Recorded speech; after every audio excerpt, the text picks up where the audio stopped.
Man of masses NTR తో Prashanth Neel movie ఎప్పుడో మొదలైంది. కానీ హీరో లేని సీన్లే తీస్తున్నాడు దర్శకుడు. వార్ 2 మూవీ షూటింగ్ ఈ నెలాఖరులోగా పూర్తవుతుంది. తర్వాతే డ్రాగన్ సెట్లోకి man of masses cutout enter అవుతుంది. ఇంతవరకు అందరికీ తెలిసిందే. కొత్త సంగతి ఏంటంటే ఈ సినిమాలో హీరో మాత్రమే టాలీవుడ్ స్టార్, మిగతాదంతా కన్నడ సరికేనట. 1000 కోట్ల మ్యాన్ ఆఫ్ మాసెస్ కోసం 1300 కోట్ల బ్యాక్గ్రౌండ్ సౌండ్ ని కూడా రెడీ చేశాడు ప్రశాంత్ నీల్. సలార్ విషయంలో కూడా ఇదే జరిగింది. కాకపోతే సలార్ తో పోలిస్తే డ్రాగన్ లో కన్నడ రీసౌండ్ కి రాఖీబాయ్ వైబ్స్ తోడయ్యేలా ఉన్నాయి. చైనా విలన్, కొరియన్ కమేడియన్, ఇలా సినిమాలో పాన్ ఏషియా కంటెంట్ కూడా నిండుతున్నట్టుంది.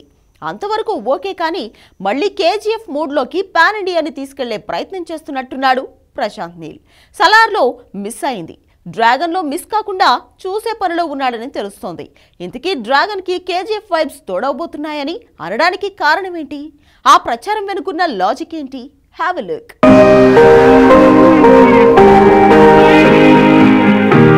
ట్రిబుల్-ఆర్తో 1300 కోట్ల స్టార్గా మారిన ఎన్టీఆర్ ఆ తర్వాత దేవరతో 670 కోట్లు రాబట్టాడు.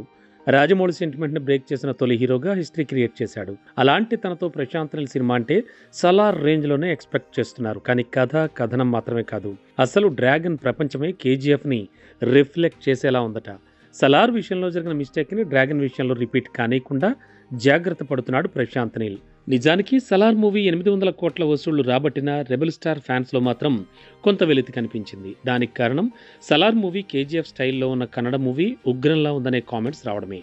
నిజానికి ఇది ఉగ్రం రీమేక్గానే వచ్చింది. కాకపోతే కేజీఎఫ్ స్టైల్లో తీయడం వల్ల ఇది కేజీఎఫ్ లుక్లో కన్నడ ఉగ్రం అనేశారు. అంతేకాదు మ్యూజిక్ మీద కూడా కాస్త డిసప్పాయింట్మెంట్ కనిపించింది. కేజీఎఫ్ స్టైల్లోనే ఉగ్రం తీసినా కేజీఎఫ్ స్టైల్లో పాటలు లేవు, బ్యాక్గ్రౌండ్ మ్యూజిక్ కూడా పెద్దగా వర్కౌట్ కాలేదు. అందుకే డ్రాగన్ విషయంలో అలాంటి లోపాలు లేకుండా రవి బస్రూర్ని ముందే రంగంలోకి దించాడు.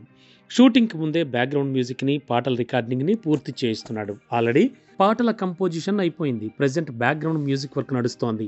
ఫిబ్రవరి నుంచి ఎన్టీఆర్ డ్రాగన్ షూటింగ్లో జాయిన్ కాబోతున్నాడు.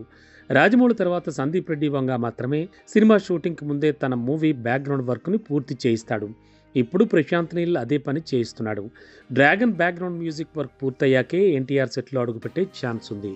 అయితే కేజీఎఫ్కి బ్యాక్గ్రౌండ్ని ఎలా ప్లాన్ చేశాడో డ్రాగన్ కూడా అలాగే మ్యూజిక్ని ప్లాన్ చేయడమే కాదు, రంగంలోకి శ్రీనిధిని కూడా సింగిల్ సాంగ్ కోసం తీసుకొస్తున్నారట.